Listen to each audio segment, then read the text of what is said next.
Good evening. Today we are going to discuss a very important topic vis-a-vis the geopolitics of Indo-Pacific as well as Central Asia and also Eurasia. And the main theme and main crux of the topic is why and how the Indo-Russian relationship or the Indo-Russian ties of friendship is good for United States as well. And as we know that if you do a careful analysis of Eurasian geopolitics, it suggests that it is very much different from what the US lawmakers pursue. And the biggest complicating factor in not only in Eurasia but also in Central Asia as well as Indo-Pacific region is the geopolitics of China. And we all know that there is a act of US Congress which is known as CAATSA Act, and the full form of the CAATSA Act is Countering American Adversaries Through Sanction Act. And the US administration has levied this act upon Russia and especially the Russian defense exports, and they think that it is good for US to put CAATSA Act upon Russian defense exports, and it will be beneficial for the US and its allies and their interests. But if you carefully analyze the whole situation, the things goes just opposite. Actually, it is harming the US interests.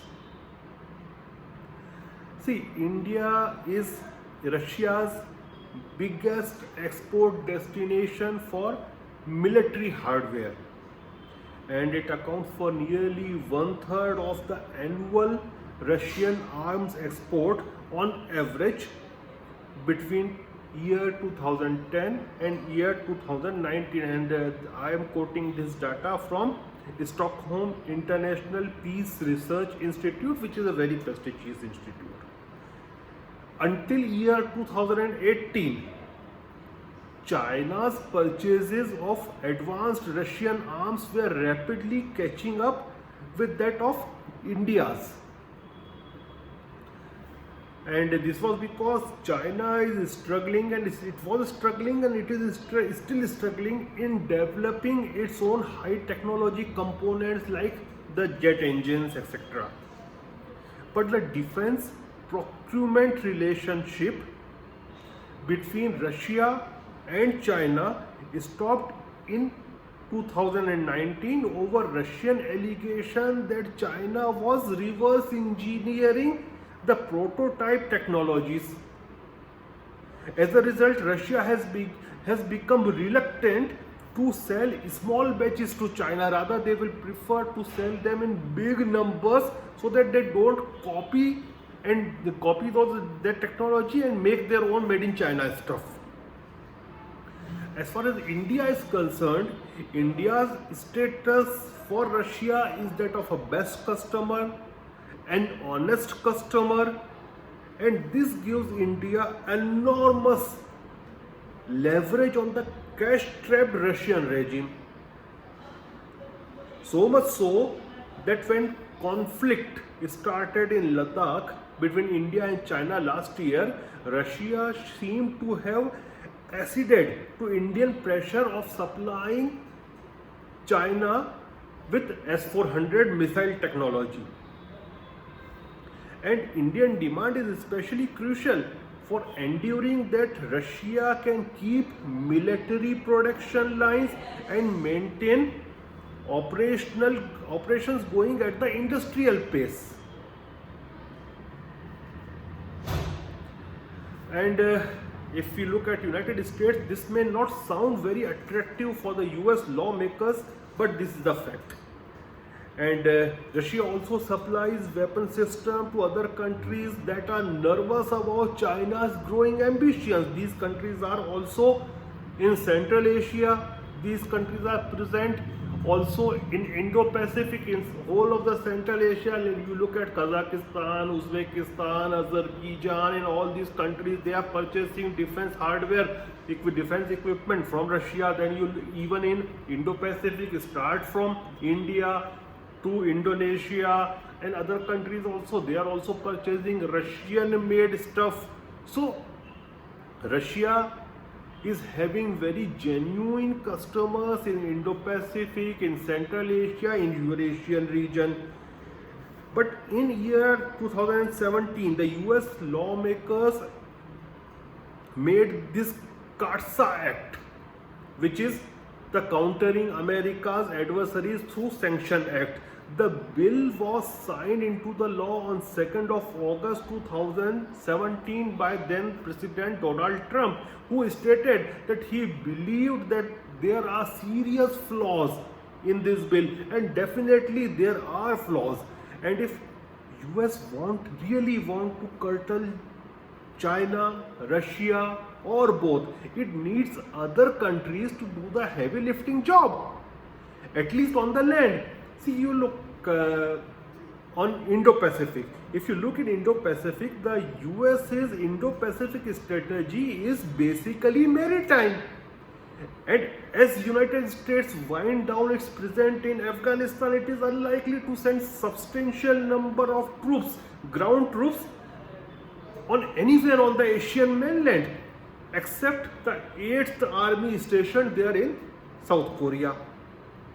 So our Russia-India relationship is the best guarantee that China won't exert undue influence over the relatively vulnerable countries, especially in the Central Asia.